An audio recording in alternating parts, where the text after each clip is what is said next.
Hi everyone, Assalamualaikum. Kita sambung revision week 17, number 4. Okay, for A we have ln. Okay, kalau differentiate ln ini, dia special, kita boleh apply 3 rule. Okay, yang pertama, kalau kita ada ln x square, kuasa kita boleh jadikan ke depan jadi ln x. Okay, number 2, kalau kita ada ln xy, kita boleh jadikan ln x plus ln y. Okay, dan yang ketiga adalah ln x over y. Kita boleh jadikan sebagai ln x minus ln y.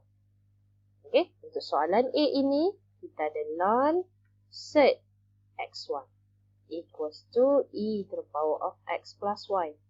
So, ini cikgu boleh jadikan power dulu. Xy to the power of 1 over 2 equals to exponent x plus y. Okey, kuasa cikgu boleh bawa ke depan. Ln xy ini cikgu jadikan ln x plus ln y equals to exponent x plus y. Okey, so ini cikgu belum differentiate. Okay, next kita akan differentiate 1 over 2. Differentiate ln x dapat 1 over x. Multiply by 1. Tak perlu salin. Ln y, 1 over y. Okay, multiply by dy over dx. And then, exponent salin balik. Darabkan dengan differentiate power. Differentiate x dapat 1. Plus. Differentiate y, dy over dx. Okay, sekarang kita dah selesai differentiate. Kita nak cari dy dx. Okay, dy dx kita ada dua. Satu sebelah kiri, satu sebelah kanan. Di dalam bracket, we have to expand first.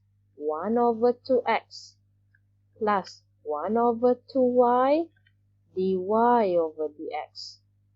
Okay, equals to ex plus y multiply by 1 plus ex plus y dy over dx.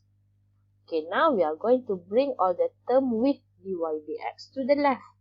1 over 2y dy over dx minus ex plus y dy over dx equals to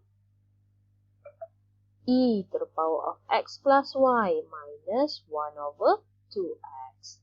Okay, kita faktorkan dy over dx. Left with 1 over 2y minus e to the power of x plus y equals to e to the power of x plus y minus 1 over 2x. Okay, kat sini kita akan bawa left hand side ini ke kanan. Kita akan dapat bahagi.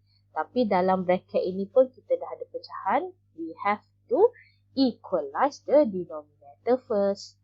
Dy over dx. Okay, macam mana nak samakan bawah? Ini 2y, yang ini over 1. So, kita darab. 1 minus 2y ex plus y over 2y.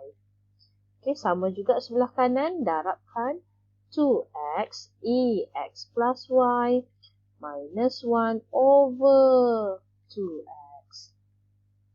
Okay, barulah kita pindahkan sebelah kanan. So, dy over dx.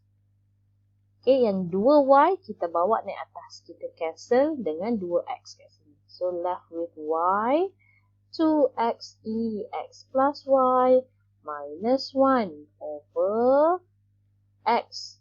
1 minus 2y ex plus y. So, ini adalah jawapan untuk soalan 4A. 4B, next video. Okay, bye.